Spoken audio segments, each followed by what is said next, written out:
So this is my first time doing a video of any major thing of sorts. So I will be unboxing my Ryobi.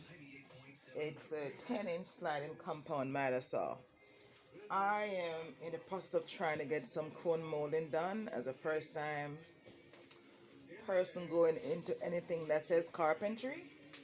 But I decided to buy my products and molding and everything online from Home Depot. So this is the second saw I've purchased. I had to return the smaller 7¼ inch miter saw yesterday and got this bigger one because I don't know about you guys, but if I don't know what I'm doing, I like to get dry runs and see how it functions before I actually get into it. So as I was trying to do some cuts throughout the week, luckily I run into a piece of scrap that was exactly the width of my molding, because my molding are 9/16 thick by 5¼ wide. So as I found a piece of scrap that was a 5¼ wide, to be exact, this was it. And when I cut it, it only came maybe about 3¼ inches onto the wood. So in order for me to get it cut, I had to spin it around to cut the other end. And it did a pretty good cut for a first timer, but doing the molding and getting the 45-degree angles and whatever angles I'm going to be needing to cut, I don't think that saw was in my best interest as a newbie. Maybe for a professional, it would have been just fine. But I decided to not have that headache as a first timer and just went ahead and get me a bigger saw. So this one is a sliding Ryobi. And of course, I don't know nothing about electrical stuff, or I just went online and the price was what I think I could afford. Being it's COVID season, everything has changed. You just have to go with whatever fits your budget. So for me, this was a pretty good deal. And when I got back to the store, I realized I didn't have any of the ones that I already got with a package, because the first one I bought, I got the brad nailer with it as a combination for a price. I think it was $198, but in the store they don't have the combination price at this time. So anyway, I went ahead and bought them separately. And actually, I'm such a bargain shopper.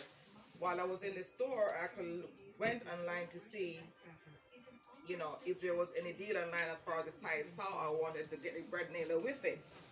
They had the deal priced online, but they were out of stock. And then when I calculated it, it was exactly the same price as it would have been individually in the store. I'm trying to find a tool to cut this. So here I am. I am unboxing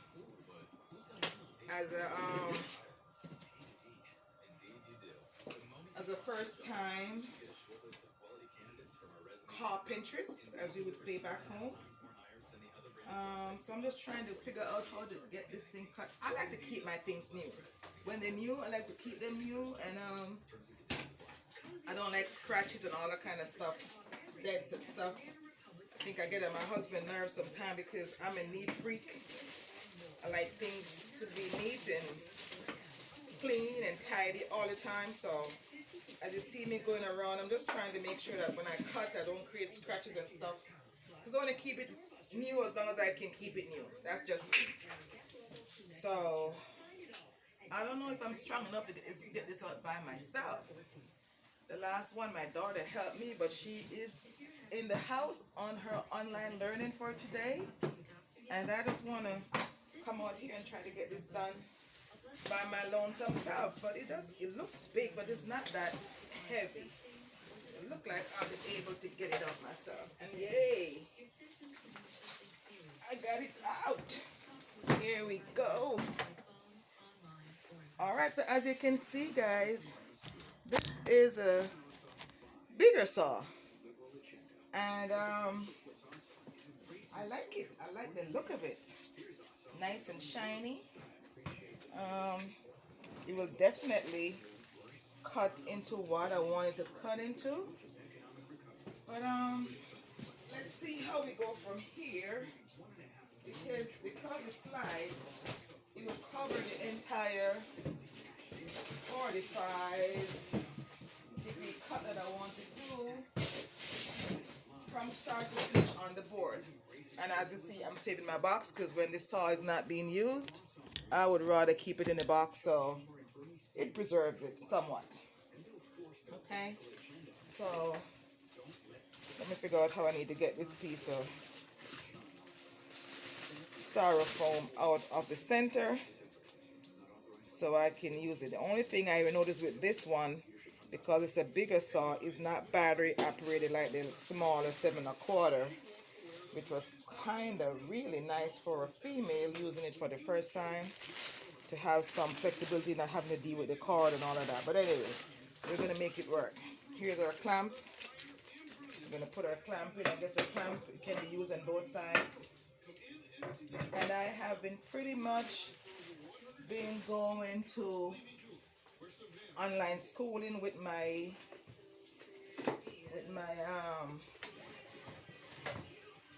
videos. I've been watching a lot of videos since I've decided to take on this project of my own, and I'm very excited. As a matter of fact, I told my girlfriend about it, and anybody who will listen to me, that I'm going to do this, and she's willing to come over and help me get this project done as well. So it might not be for Christmas, which was the original plan, to have my molding up for Christmas, but hey, as a first time person doing this, I would rather take my time and go slowly and have it done correctly than to have, you know, too many mistakes.